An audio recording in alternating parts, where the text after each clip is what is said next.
Hola, it's Matthew here, back again with Angela, just to have a quick chat to answer some of the most important questions we get about marketing your property in 2025. So, Angela, this is one of the things that I'm getting asked a lot is, what is marketing a property nowadays? Yep. Things have changed quite significantly over the last few years. Yes. So what is marketing a property? So, yes, indeed, marketing a property has changed significantly in the last few years. It's not just a case of happy snapping with a camera, taking some pictures, sticking it online and waiting. Buyers out there are a lot more intuitive. They want to know a lot more information. A lot of things we do now are video specific, especially tours of houses. Getting a couple of people in the house or spending time in the house, promoting the house to those viewers abroad in the likes of America and Northern Europe. Those video tours as well, statistically, a lot more people are actually viewing them on a TV these days. So our YouTube channel, the subscribers there, around just over 45% of people that are looking at those videos are looking at them on a television. That shocked me as well to see how many people. I was really guess shocked. With smart TVs nowadays, everyone's able to do it and cast it from your phone. Yeah. So, I mean, you can view it on a phone, but if you want more information and you want that sound quality and that video quality, if people are looking on a television, a 60-inch television, and they're wanting to know more about your property, that data on there, those visuals, that sound needs to be perfect. So that is the marketing of today, how it's changed from years gone by, when people were just happy snapping with a camera. So what would be your advice to someone if an agent turned up nowadays with the old happy snappy camera, or even worse, just pop their mobile phone out? Personally, my advice would be like, thanks but no thanks. Close that door and ask them to leave. It clearly shows that the person coming to do that work hasn't done research. And really, are they bothered? Are they bothered that they've not really put that time and effort into your property, your house, which you've built and looked after and cherished for all those years? Yeah, you could have something worth hundreds of thousands of euros and they've turned up and gone click, chuck it online. Yeah, and let's wait. Fingers crossed. Yeah. So my advice would be, thank you, but no thanks. Close that door. Great. One of the things I noticed in particular around marketing as well was about this chuck it online. It'll be on a portal. Someone will find it. Mm-hmm. Really interestingly, one of the bigger portals, Idealista, which is virtually unknown across Northern Europe, UK, Canada, Australia, all these places. But Idealista said that they have 59 million visitors a month. A lot. Sounds fantastic, doesn't it? But housing transaction on average across the whole of Spain are only around 600,000 a year. Yeah. Which means that the percentage of people who are actually on there who are buyers is so small that it's such a terrible place to market a property. Yeah. And most people are not buying from Idealista. I'm sure there'll be someone, no doubt they'll put it in the comments below. I found my house on Idealista. Of course there is the odd one, but such a tiny percentage that chucking it online as the only form of marketing is a terrible way to do things nowadays. Yeah, I mean, I think we hear it getting bashed around Idealista, and it's a browsing portal. It's the thing on a Saturday night when you've got a glass of wine and you've just watched a place in the sun or something. Oh yeah, that's for sale. Yeah. It's not somewhere where qualified buyers go to actually buy. Mm-hmm. And I think as we know, a lot of people now are looking for different methods. They're looking through different ways to engage with properties. One of the things is AI marketing. And I know you, Matt, you know a lot about this.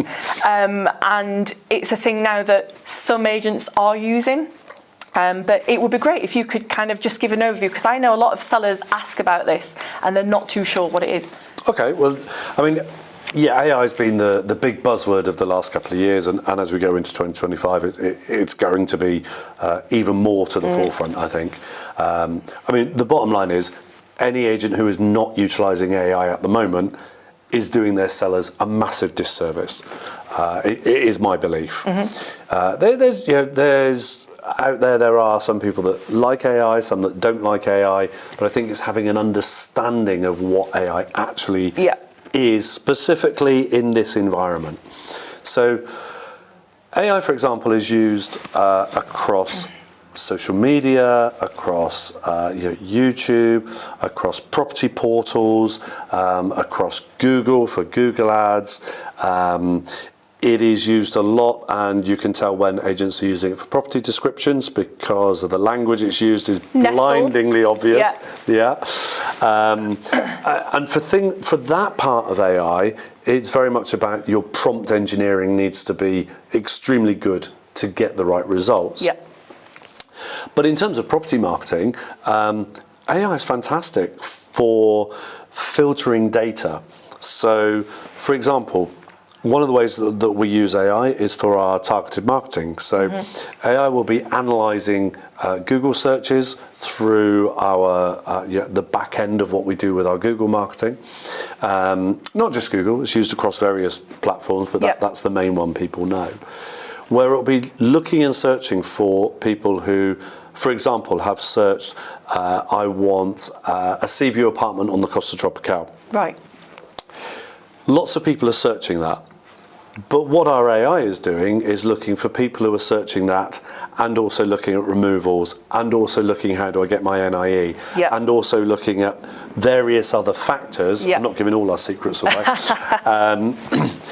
And then collating that information to really target down, okay, this person is showing all the right indicators that they're genuinely looking to buy a property and they're at the stage where they're making a decision. Right.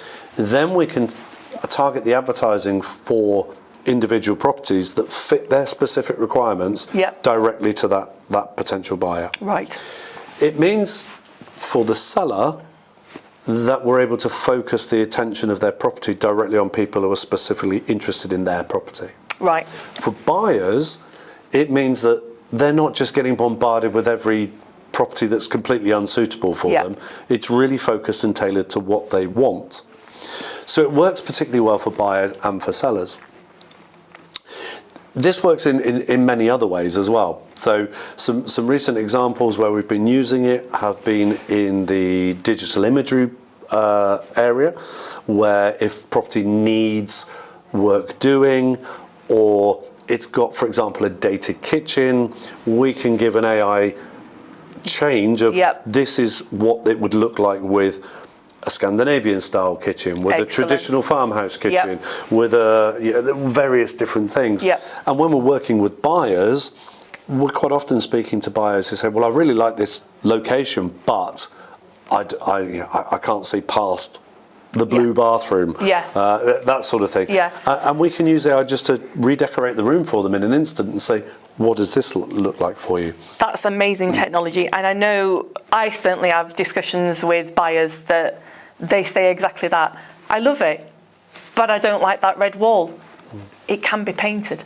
Or they don't like this kitchen because it's a 40-year-old kitchen. So it gives them the view of what the potential could look like. This is how people work. This is how the human brain works. It's much easier to discount something because there's one part you don't like, and actually by utilising these tools, it really helps the buyer and the seller. And in terms of the marketing side, it allows us to really focus for the seller on finding the right type of buyers across the world for them. And for the buyers, ensuring, with the AI systems we're working with here, that we're sending them properties that exactly match their criteria. And also identifying for us, because as agents, it's not just about, like we said, chucking it online and waiting for someone. It's allowing us to have the conversations with people who are the right people, so that when we're talking to our database of clients, it's the right people to talk to about that property, rather than that scattergun, we'll just talk to everybody and annoy most of the people that we're calling because it's not a suitable property. Brilliant. Great explanation. Thank you very much. No problem at all. So, Andrew, we've been talking about videos and the importance of that and good quality photos. But does every house have to look like a show home when someone is marketing their property? I'd say yes to that. we've discussed the kind of 20 years, 30 years plus when, you know, anything would sell.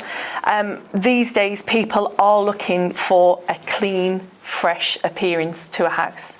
So if you are wanting to sell your house and you have dark furniture or clutter in there, things that you use on a day-to-day basis. My house is the same. There's a lot of, if somebody walks in, there's a lot of stuff there that like, why the hell have you got all these books on this table? Removing all that clutter, removing your personal items for when that buyer comes round suggests that you're open and willing to allow people to come into your home and get the visuals of what they foresee their house to be in the future. Now, when people do come in, they might also have a 40-year-old sofa that they've carried from house to house, but they want that clean, fresh look when they move in, think, yeah, that space is perfect for my sofa, I can put it in there. That's great, but the reality is, living in a show home is very difficult. It is, yes. So you don't know when the viewer's coming, so you can't keep it in show home condition all the time. So what is the best thing for someone to do in terms of getting the property ready for marketing? So if you're wanting to sell your house and you want to get it ready for those videos, those tour videos, declutter things, remove all your personal items, even things like pictures on the walls of families, etc., because you want your house to be available for a wider audience than just your family. So decluttering. If you've got pets, remove pet smells, remove pet beds, get the pets out of the way so they're not in those photographs. Present it clean. If there's any marks on the wall, if you've got a white wall and there's some marks on there, just tidy it up. It needs to be staged correctly. To me, when I go into a property, it's like when you're going into a hotel or you go on holiday somewhere and you just walk in and you go, wow, this is beautiful. You can do it with old properties. It's not a case that if you've got an old property, it can't be done. Removing clutter and making things look fresh and clean is a really good thing to do to advertise your property and make it available for those buyers. Great. It's certainly something we see with, particularly with country properties as well, isn't it, with Corticos, where let's remove the cement mixer from the kitchen. Yeah. Clean all the tools out from the living room, the old motorbike that's in the corner. Yeah. And you know, I've got a Cortio. I'm not selling it, but I'm the same. I've got my tools up one corner, you know, and if someone was coming to look, of course I'd move them out of the way, but you do forget about those things because in general day-to-day life, your home's your home. And, you know, how many people come to your house in a year? Probably 2 or 3. So you're not actually ready. You're not geared up for that. So, yeah, I know if I was selling my Cortio, yes, I definitely need to declutter it. But yeah, that's a key thing to do, is to remove that clutter from the house so that it's open to that broader audience to come and have a view. That's great. Thank you. So we've talked a lot about the ways of marketing properties, etc. I think one of the things, I get asked this so many times, is the buyer's fees. Now, we're quite open about what our commission charges are, but a lot of people have talked to me and said, yeah, we've talked to another agent, I'm not too sure how much I actually have to pay them. And it is something that does, I know this, has put people off from buying, because like, whoa, and I have to pay on top of that as well. Could you explain a little bit more about the buyer's fees and the process there? Sure. The curse of the buyer's fee. It's, I guess let's start with look back at the beginning. In most countries in the world, it is illegal for the agent to charge the buyer and the seller a fee. Yeah. Because there is a massive conflict of interest. Definitely. Massive conflict of interest. If you're a seller, you're expecting to pay an agent a fair fee for selling the property and for them to work on your behalf. Yep.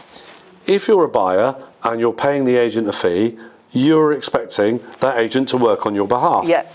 Okay, so if you're a seller, you're expecting the agent to try to get you the best price possible. If you're a buyer, you're expecting the agent to try and get it as cheap as possible. Yep. So if you're a seller, how uncomfortable must you be if the agent is being paid by the buyer to get the property as cheap as possible that you're selling? Yep. Huge conflict of interest. And don't get me wrong, there are places where this works in terms of MLS systems and networks of agents who share commission, but they're not charging both parties. Yes, yeah.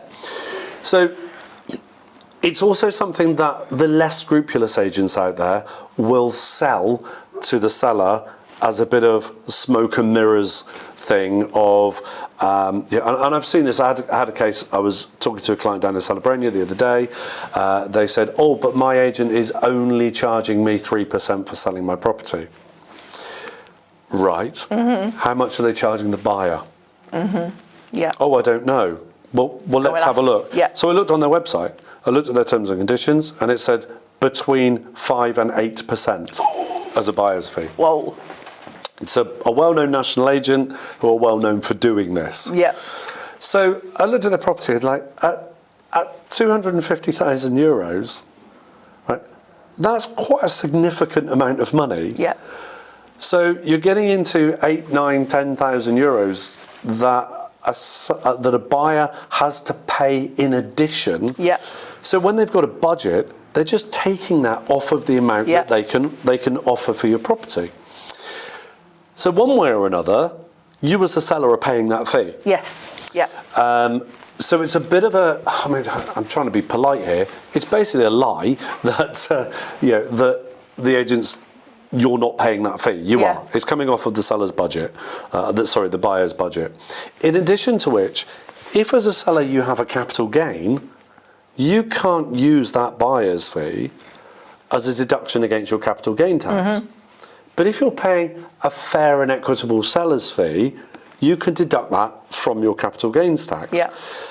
So the worst case is you're tricked into believing you're paying a lower fee. The buyer's paying a much higher fee, which means you get less money in your pocket, and you can't deduct it from your capital gains, so you're paying twice. Yeah, yeah.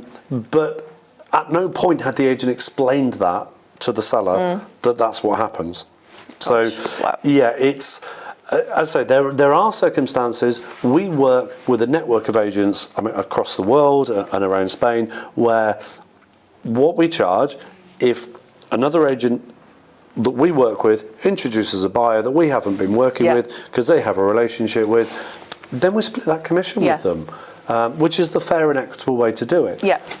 But I think I'm super uncomfortable and we're very transparent. We do not charge buyer's fees, and that is the reason why it is in the best interest of the seller. Yeah. And also the best interest of the buyer, because there's no smoke and mirrors. They know what's going on. There's no hidden costs. I think we did. I think it was last month. We did a poll on Facebook with regards to that. Literally just asking the question. If you had to pay a buyer's fee of this, what would you do? And it was remarkable, the feedback we got on there. Comments such as I'd walk away. I wouldn't even go and look at the house. Or I'd certainly offer lower. And it's, and this is from buyers. These are buyers saying, I would not do that. Why should I pay more for a property? So it just goes to show you that kind of splitting the fee and kind of not telling your seller where that money's going, not a good thing to do. It's just not open and transparent. No. And as ever, there'll always be an old person out there who says, I don't mind doing it, I don't mind doing it. But you're right, that poll, 97% of actual buyers in the market said that they would either make a lower offer or it would put them off looking at the property. Or even if they looked at it and found out they were paying a buyer's fee, they wouldn't proceed with the purchase. Which in today's market, there is a lot of competition out there. There's a hell of a lot of competition. So, why would they? And for many buyers, if they're coming from anywhere other than Spain, it's often illegal to do that. So it's just, I don't like the way it's sold to a lot of sellers. It's done in a dishonest way. And I think open and transparent is the only way forward. Definitely the way to go. One of the other things that seems to have come up, which is a big thing for sellers in particularly in 2025, is where they've maybe bought a property 5, 7, 10, 20 years ago. The lawyer at the time said, everything's fine with your property, don't worry. Or maybe they didn't even ask. That's often the case because of the differences in the way the legal systems work. And then when they come to sell their property, suddenly there are problems. Yeah. I mean, we're seeing this, at least 50% of the clients I speak to have issues that should have been raised when they bought the property but weren't. Yeah. How are you finding things? I think in the area I work in the Lecrin Valley, it's more than that. I'd say around 3/4 of the houses that sellers are now wanting to sell after they bought them those years ago do have discrepancies. Some are quite major, and some can be resolved quite quickly. It's a square meterage issue or something's not been mentioned. But you're right, there's a lot of sellers that are like, I bought 10 years ago, it's fine. My lawyer checked the paperwork. I'm using the same lawyer now to sell. I'm like, great, send me that paperwork over. You're missing a floor. Or actually, I had one the other day, the house is still listed as a ruin. Well, it's clearly not because I've been in and it's absolutely gorgeous, but on paper, it's a ruin because nothing's ever been updated. So when I spoke to the seller, she was pretty gobsmacked. She's like, well, I didn't know I had to do that. Shouldn't my lawyer have done that for me? So one of the things that I really, really strongly suggest to do is getting a property health check, even if you're not wanting to list right now. Right. If you're thinking at some point this year, actually, my circumstances have changed, I'm moving on, yes, I need that, you really need to know that your paperwork's up to date. So these are things like your notice in play that gives an overview of your deeds. Do you have an energy certificate? I see a lot of houses online or people I'm talking to that don't know that they need one of those to show online. And also making sure that your notice in play matches the cadastral. And let's just be clear, if a property is being marketed without an energy certificate now, it's illegal. With a few exceptions, and they are very few, it is illegal. It's definitely illegal. If the agent has marketed the property without an energy certificate, it is being marketed illegally. Yeah, and there can be repercussions on that. I mean, you can get fined for this if somebody does find out about this. So it's not just a case of like, oh, well, for the sake of €100 to get an energy certificate to publish online, or be fined for it, I'd go with just get the energy certificate. And you can't actually do the signing at the notary without it anyway. It's so one of the stipulations. There's not much. I mean, it's the criteria for not having one is very minimal. So, like, get an energy certificate. So, what's the property health check? How does that benefit a seller? So, benefiting the seller, if you have a property health check and you know right at the first and foremost point when you want to sell that everything's correct, you can then sit back and relax that you're not going to get anything in a couple of months' time or a few weeks down the line where you get a buyer, oh, I love your house, it's absolutely beautiful, I want to buy next week because I'm here and I have all the cash ready. Great. Oh, my documents are actually wrong and it's going to take me 2 or 3 months to resolve. Will the buyer wait minimum, 2 or 3 months? Minimum. Sometimes taking at least 12 months at the moment. So knowing that everything is right and secure about your house now will save you headaches months down the line. So getting that now, we offer free health checks, so you can get in touch. But knowing that your house is correct, surely you wouldn't want to know anyway. I want to know that my house is correct in the future. So it really does benefit you to save your headaches and running around at the last moment trying to who do I need to contact. So much stress and hassle. Selling a house is stressful enough. Buying a house is stressful. So you want to mitigate all that stress so that when you're going through the selling process, it's nice and smooth. Yeah. And it's one of the things from the issues that I've been helping people resolve lately is actually one of the big problems is a lot of the rules have changed. So it might have been acceptable 20 years ago, but now it's not going to happen because the rules have changed. I'll be honest, it does make me chuckle inside a bit sometimes when I hear, agents often don't know what they're talking about when it comes to the legal side of things. And I've had examples of the same lawyer who sold the house is now acting for the buyer and telling them not to buy it. Yeah, I know. It's like, but But you dealt with the original purchase. Yeah. Yeah. Well, and then it's kind of, we might sweep that under the carpet. And the conversation with the buyer is, do not sweep that under the carpet. No. Let's actually deal with this. So that's a great service to check and have those things checked beforehand. Yeah, and I think if you're any agent that you're talking to, should be asking you about this. Should be asking for this paperwork. So it would be it'd be quite a big red flag in my head, saying if they're not asking for this paperwork now, before they come to my property, why are they coming to my property?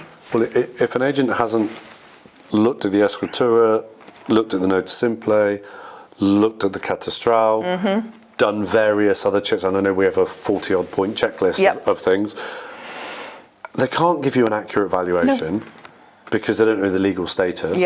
They can't be honest with you or with a potential buyer. So what actually are they doing? Coming round to take some snappy pictures.